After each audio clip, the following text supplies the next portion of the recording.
रुख करते हैं अगली खबर की। पीएम मोदी से जुड़ा इस वक्त की एक और बड़ी खबर आपको बता दें, पीएम मोदी का आज कानपुर दौरा है। पावर प्लांट और मेट्रो समेत 470 अरब का तोहफा देंगे कानपुर वासियों को, आपको बता दें। इसके साथ ही शुभम के परिवार से भी पीएम मुलाकात करेंगे। पीएम एयरपोर्ट पर शुभम का परिवार जो है पीएम से मुलाकात करेगा। तो ये बड़ी जानकारी, बड़ी अपडेट आपको हम बता दें, जहां आज पीएम मोदी का कानपुर दौरा है, जहां वो शुभम के परिवार से मुलाकात करेंगे। इसके साथ ही पावर प्लांट और मेट्रो समेत 470 अरब का तोहफा देंगे पीएम मोदी। तो पीएम मोदी का आज कानपुर दौरा है। इस दौरे को लेकर सभी जगह तैयारियां जो है वो पूरी हो चुकी है। काफी लंबे समय से इस दौरे को लेकर तैयारियां जो है वो चल रही थी। इसी बीच आपको बता दें, पावर प्लांट और मेट्रो समेत 470 अरब का तोहफा देने वाले हैं पीएम मोदी। इसके साथ ही शुभम के परिवार से भी पीएम जो है वो मुलाकात करेंगे। आपको बता दें, एयरपोर्ट पर ही शुभम का परिवार जो है वो पीएम मोदी से मुलाकात करेगा। तो ये बड़ी जानकारी, बड़ी अपडेट आपको हम बता रहे हैं, जहां आज पीएम मोदी का कानपुर दौरा है, जहां वो पावर प्लांट समेत 470 अरब डॉलर की कई परियोजनाओं का लोकार्पण और शिलान्यास करेंगे। कानपुर वासियों को बड़ी सौगात जो है पीएम मोदी आज देने वाले हैं। तो आपको बता दें, आज कानपुर का दौरा है पीएम मोदी का, जहां वो कई परियोजनाओं का लोकार्पण और शिलान्यास करेंगे। पावर प्लांट हो, मेट्रो स्टेशन समेत कई परियोजनाओं का वो लोकार्पण करने वाले हैं। 470 अरब का तोहफा देने वाले हैं कानपुर वासियों को। इसके साथ ही आपको बता दें, पहलगाम दौरे के बाद, पहलगाम हमले के बाद पीएम मोदी का ये पहला दौरा है कानपुर का, जहां वो शुभम के परिवार से मुलाकात करेंगे। वहीं इस खबर पर ज्यादा जानकारी देने के लिए गौरव शुक्ला हमारे साथ जुड़ चुके हैं। गौरव, क्या कुछ तैयारियां हैं, क्योंकि आज पीएम मोदी जो है वो कानपुर पहुंचने वाले हैं, ऐसे में किस तरह की तैयारियां हैं, कितने बजे पीएम पहुंचेंगे? देखिए बिल्कुल आपको बता दूं कि जिस तरीके से आज प्रधानमंत्री का कानपुर दौरा है, तो कानपुर पूरी तरह से सच की तैयार हो चुका है प्रधानमंत्री के स्वागत को लेकर के, और जो हर तैयारी है वो पूरी तरह से सुनिश्चित कर ली गई है। सुरक्षा व्यवस्था के पुख्ता इंतजाम कर लिए गए, क्योंकि देश से प्रधानमंत्री का कानपुर दौरा है, और इसी को लेकर के उनका जो प्रोटोकॉल है, करीब 2 बजे वो कानपुर पहुंचेंगे और 2 घंटे वो कानपुर रुकेंगे। इस बीच जो है वो शुभम के परिवार से भी मिल सकते हैं। साथ ही जो कानपुर को सौगात देने की व्यवस्था है, चाहे भूमिगत मेट्रो की बात हो या पावर प्लांट की बात हो, सड़कों की बात हो, अग्निशमन केंद्र का जो है वो लोकार्पण करेंगे, तो तमाम ऐसी परियोजनाएं हैं जो कानपुर को सौंपेंगे। इसके साथ ही वर्चुअली माध्यम से नोएडा, गौतम बुद्ध नगर में जो अन्य परियोजनाएं हैं उनको वर्चुअली माध्यम से वो यहाँ से जो है उसका उद्घाटन और शिलान्यास करेंगे। आपको बता दें कि जिस तरीके से देश के प्रधानमंत्री आज कानपुर आ रहे हैं, तो उनके स्वागत को सबसे पहले ही राज्यपाल आनंदीबेन पटेल और मुख्यमंत्री योगी आदित्यनाथ, जो प्रधानमंत्री का कार्यक्रम है उससे पहले ही वो पहुंचेंगे, और क्षेत्र के तमाम गौरव, अगर बात की जाए सुरक्षा व्यवस्था की, क्योंकि पीएम मोदी जो है वो कानपुर में पहुंचने वाले हैं, ऐसे में कानपुर के लिए सुरक्षा व्यवस्था क्या कुछ इंतजाम जो है वो रखे गए हैं?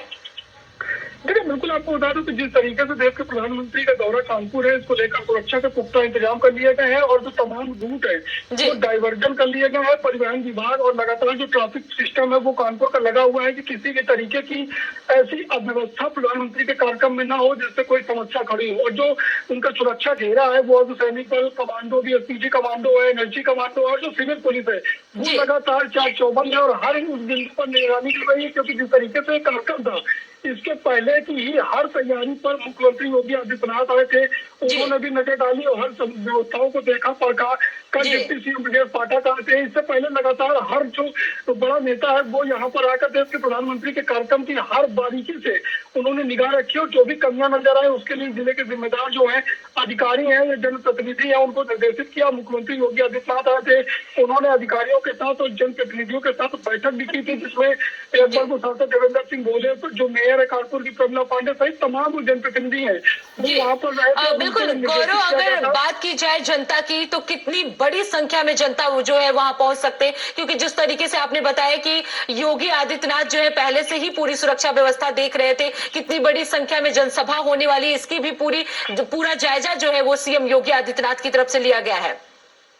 देखिए बेटे, जिस तरीके से मुख्यमंत्री देश के प्रधानमंत्री नरेंद्र मोदी हैं वो सभी के चाहते हैं, और उनकी तरफ हर किसी की निगाह होती है, तो उनको सुनने के लिए, देखने के लिए भारी भीड़, लगभग अनुमान है कि 50,000 से ज्यादा के लोग वो पहुंचेंगे। उनकी तरफ निगाहें लोगों की इस वजह से भी रहती है कि जब देश का प्रधानमंत्री आता है तो कई ऐसी सौगात लेकर के जाता है जिससे शहर का और जिले का कल्याण हो सके, क्योंकि जिस तरीके से उनका ये सपना था कि कानपुर को आधुनिक, स्मार्ट और ग्रीन शहर बनाया जाए, वो अब कहीं ना कहीं सफल होता नजर आ रहा है। और यही वजह है कि वो कानपुर को बहुत बड़ी सौगात देने वाले हैं। इसमें जो लोग होंगे उनकी संख्या लगभग 50,000 से ज्यादा होगी प्रज्ञा जी।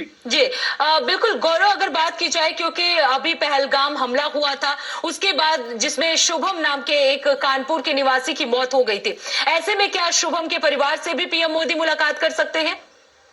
देखिए, बिल्कुल प्रज्ञा, आपको बता दूं कि जिस तरीके से देश के प्रधानमंत्री का कार्यक्रम इससे पहले कानपुर में लगा हुआ था, लेकिन पहलगाम में जब ये आतंकी घटना हुई उसके 2 दिन के बाद उनका यहाँ पर कानपुर दौरा था, उन्होंने इसको निरस्त किया था, स्थगित कर दिया था। इस कार्यक्रम को वो आगे रखेंगे।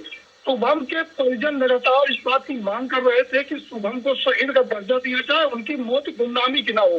इसको लेकर के जो कानपुर सांसद है रमेश अवस्थी, उन्होंने प्रधानमंत्री को पत्र के माध्यम से सूचना भी दी थी।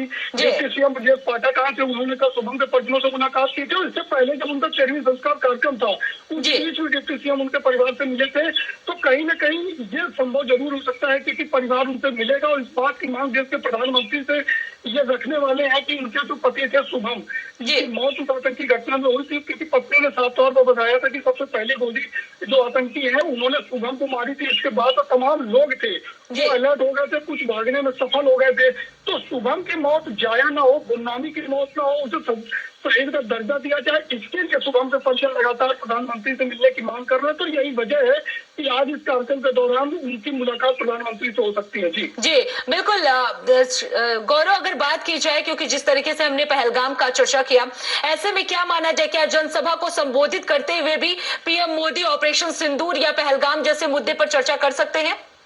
बिल्कुल, जाहिर तौर पर कि जिस तरीके से घटना हुई उसके बाद जिस तरीके से प्रधानमंत्री का बिहार दौरा रहा, इस बीच उन्होंने स्टेट फॉरवर्ड और कड़े लहजे में आतंकवादी जो पनाह देता है पाकिस्तान या उनको सबको उन्होंने सख्त चेतावनी दी थी कि जो बदला होगा वो उनकी परिकल्पना से बड़ा होगा। और यही जो है भारतीय सेना ने और सरकार के निर्देशों में कर दिखाया था। और इसके बाद से लगातार जहां भी दौरा रहा है, जहां भी कार्यक्रम रहे, उन्होंने अपने भाषण में साफ तौर पर बताया है कि जिन्होंने हमारी माताओं और बहनों का सिंदूर उजाड़ने का काम किया, हमारी सेना ने छाती पर चढ़कर उनके वार किया है। तो आज भी जिस तरीके से कानपुर का एक लाल उस पूरी घटना में शहीद हुआ था, तो जाहिर तौर पर देश के प्रधानमंत्री उस पहलगाम की घटना और उसके बाद जिस तरीके से भारतीय सेना ने जवाब दिया था उसका जिक्र जरूर करेंगे। और आने वाले समय में किस तरीके से आतंकियों को नस्तनाबूद करने का काम किया जाएगा, इस पर जरूर एक बड़ा बयान देंगे। जी बिल्कुल गौरव, अब देखना ये होगा कि शुभम को क्या कुछ सौगात जो है पीएम मोदी दे सकते हैं। इसके साथ ही आपने जैसा बताया कि कई परियोजनाओं का वो लोकार्पण और शिलान्यास भी करने वाले हैं कानपुर वासियों के लिए। बहुत बहुत धन्यवाद गौरव इस खबर पर विस्तार से जानकारी देने के लिए। तो आपको बता दें, शुभम के परिवार से पीएम जो है वो मुलाकात भी कर सकते हैं। इसके साथ ही 470 अरब का तोहफा कानपुर वासियों को पीएम मोदी इस बार देने वाले हैं। तो ये